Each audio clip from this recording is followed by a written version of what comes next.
Hello there, my very good friends. On today's wrestling news, we're going to give you targeted return dates for 3 of AEW's top stars. AEW signed another former WWE star. We got a major update on the Briscoes contract status. And AEW are reportedly in talks with a former WWE commentator. I'm Adam Wilborn. And I'm Andy Murray. And it's that day today. This you know what we do. is the news. Alright, before we kick this thing off, I want to give some shout outs to everyone who sent us complete nonsense for the back of this video that you will see very soon. Loads of people sent us stuff this week. It was crazy. At Irish Viking 383, Mark Lee Willis, at DEBYND19, Debbie, I'm not sure, at KEIOS80, at Power Weapon Zach, at Boydie Kong, and at Top Guys _. Thank you for enabling our complete nonsense and confusing everyone else who watches these videos. But we're going to kick things off by talking about the AEW injury crisis, specifically return dates for 3 top guys. These top guys are Kenny Omega, Bryan Danielson, and CM Punk. There we go. Steve Austin playing Zelda, is that? Flat Zelda. All out. Yes! All out. So that's the targeted return date. Dave Meltzer, Wrestling Observer Radio, that's where the report comes from. With Kenny Omega, that's when he's hoping to be back. All out. A little bit too early to determine whether or not he will actually be able to pull that off yet, because he is the most injured man to ever be injured. Everything's injured. Everything's broken. Nothing works. Everything is beautiful and nothing hurts. Yeah. Well, I'm sure quite a lot hurts. Yeah. Actually. But yeah, there we go. That's also the targeted return date for CM Punk, who is believed broke something in his foot. He's still the champion, you know how that went down. And then Bryan Danielson as well. He's been out since pulling out of Blood and Guts and Forbidden Door and all of that stuff. So I think the 3 biggest names on the injury list comfortably, arguably, well, not even really arguably, like 3 of the 5 biggest names in the entire company. You could make an argument that they're the top 3 if you wanted to. I wouldn't fight you too hard on that.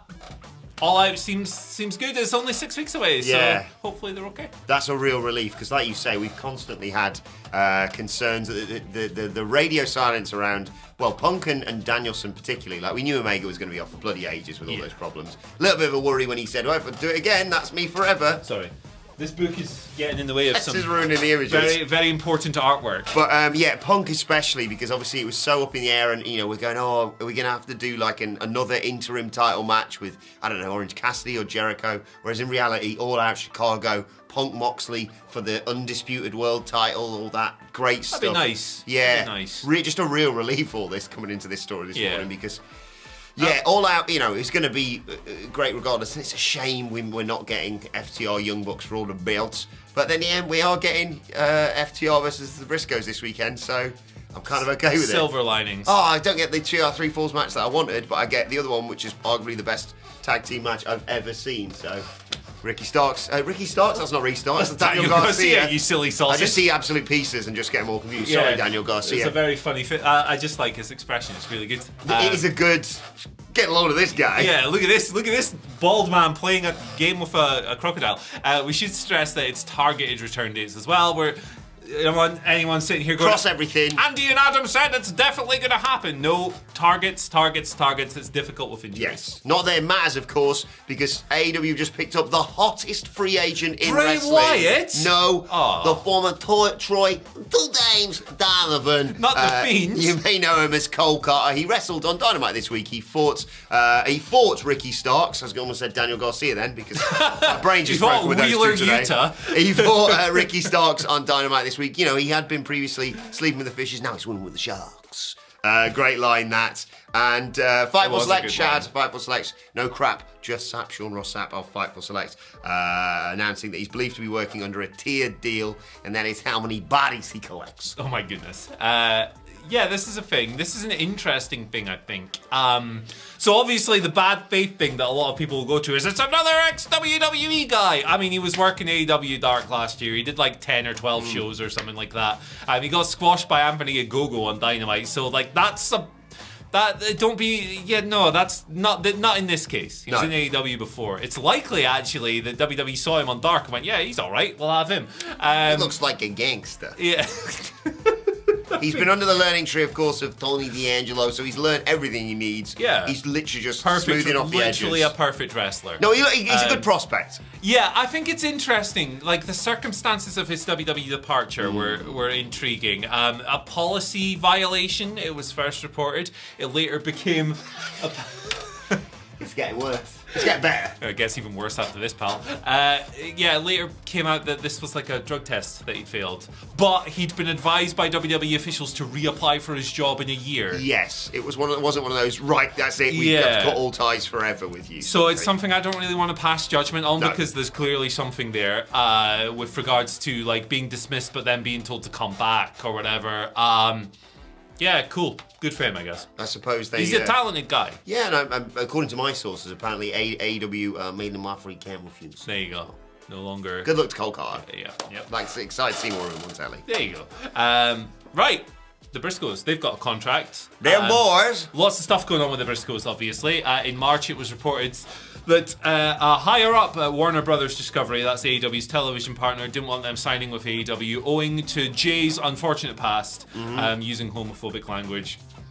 You know, there's a few examples of that. 2011, 2013, I think the most like incendiary comments came out. But that was reported as the reason why AEW couldn't sign him. However, Tony Khan confirmed yesterday during the Ring of Honor Death Before Dishonor media call that they have indeed been signed. Fightful asked them. They said, hey, is there anyone signed to Ring of Honor that the people don't know about yet? Not the Young Bucks, obviously. And he said, yep, there are a few. The most notable names are the Briscoes. So they're signed to Ring of Honor. There's some people on developmental deals there as well, apparently. Yeah, again, this is like another layered situation because Jay made those remarks. And he's apologized for them a few times. The most recent time was when this latest report came out in March. He just reiterated his apology. And like, the thing with this situation, I think, is obviously the Briscoes are an extremely talented tag team. One of the best American tag teams of all time, in my opinion. I love them. But also, he did say those things. He's apologized. By all accounts, right? Watching the Young Bucks. There you go. Daniel Garcia. Watching Stone Cold play Flat Zelda. Love this life. Now, by all accounts, a lot of people have gone to bat for them, Ian Riccaboni being notable one publicly. I've spoken to people who've, professed that Jay is really regretful and all of this stuff. At the end of the day, I don't think it's up for us as, like, people who wouldn't be, dehumanized using the language that he used. It should be up to people who've fallen victim to that language to decide when enough atonement is enough. But look, I'm going to watch the FTR match and I'm going to have a good time. And do you believe he's sorry? I mean, personally, I do, but I don't think my opinion matters that much. No, exactly. I'm with you 100% on that, Andy. I love the Briscoes. They're terrifying men when they do their promos. Yeah, I love watching their promos. I can't, anytime they post one to like Twitter or whatever, I cannot take my eyes off it, or my ears, definitely. And this feud with FTR, considering it effectively just started off on Twitter. Yeah. I was lucky enough to be there, obviously, the first FTR Briscoes match. It's the best tag team match I've ever seen. My goodness, fair play. And it's like already a contender for match of the year this weekend, and it's not happened yet. It's a 2 out of 3 falls match, and it's like, oh, so I get triple the first match, effectively. I cannot wait. It's got a headline, surely, this weekend. I would imagine so. Yeah, ahead of the world title. That tells you all you really need to know. But yeah, I think this is the best situation fans of the Briscoes could hope for. Like you say, they weren't going to sign with AEW, but Ring of Honor is an affiliate, however you want to lay it out with AEW. It's the same umbrella. And you're getting to watch them fight FTR. What more do you want? We'll wait and see what happens with them next. But enjoy, Death Before Dishonor on Ring of Honor's pay-per-view this weekend. And I'll conclude by talking a little bit about AEW potentially signing a new commentator. Dave Meltzer on Wrestling Observer confirming that they appear to be in talks. Or have been in talks. They've had at some point. They've had talks. Yeah. Talks have been had. There we go. With former WWE NXT commentator Mauro Ranallo. Basically, Meltzer was asked about Mike Tenay, formerly of WCW and Impact Wrestling, of course, and he basically said, I'm so happy Big E's going to be back. I love him. I love you so much. I'm so happy he's just watching the TV, man. Brett, Bucks, Garcia, Stone Cold, Flat F, Zelda.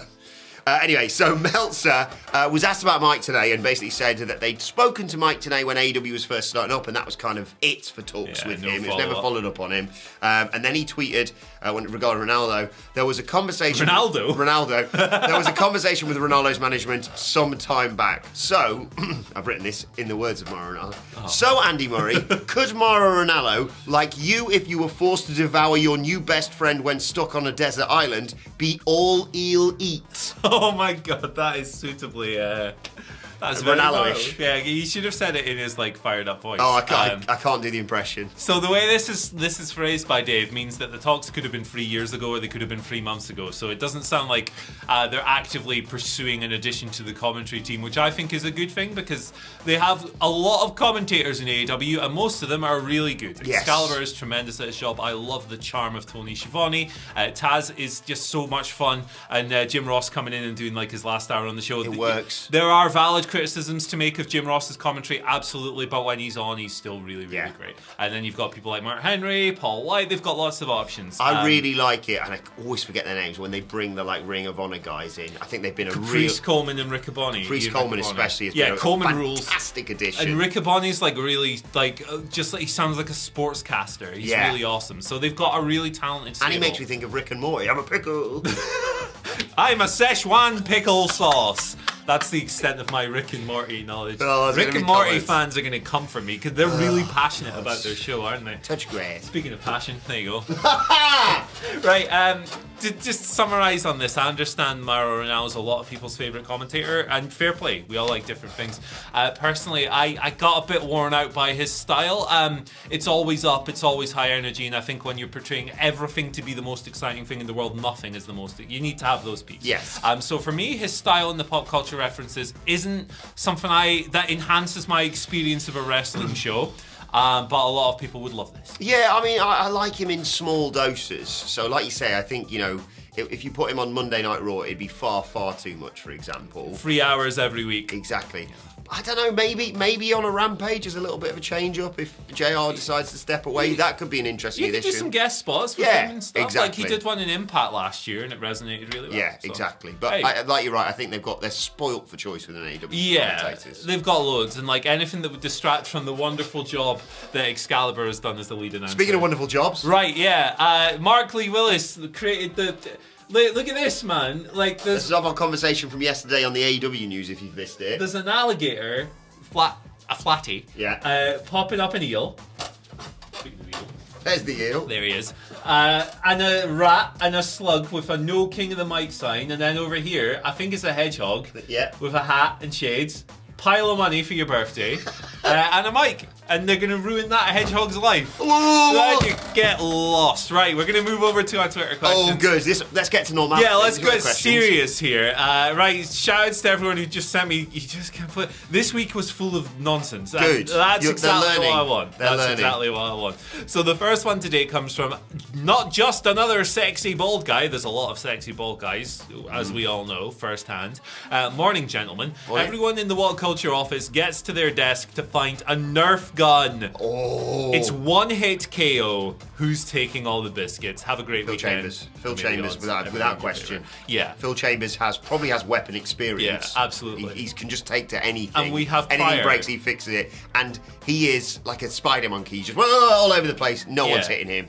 I'd probably accidentally shoot myself or something. I wouldn't put it against Wily Adam Nicholas as well. We actually have Pryor from the foam footballs that we collect in the office. That's a good point. And Phil hits those things really hard. Yeah. So yeah, I'm going with him. Hamlet's going to refuse to play and then get shot in the back of the head. Yeah, I would end up breaking a vase or something and then feeling sad and just going home. But yeah, Phil's the answer. We're very serious in our office. We work hard if the bosses are watching. We have a lot of biscuits as well. Mm-hmm. Kath is on. Hi, Kath. Who asks, who would win in a match between Bob here and the Flat F? You need to see Bob, right? Wow. He's an alligator who was born without a tail, but he got them cheeks instead. Yeah. So, I don't know, who's winning, man? I hate to see him go, but I love to watch him leave. So, there is that. I can never... I'm sorry, Bob. I really like the look of you, but...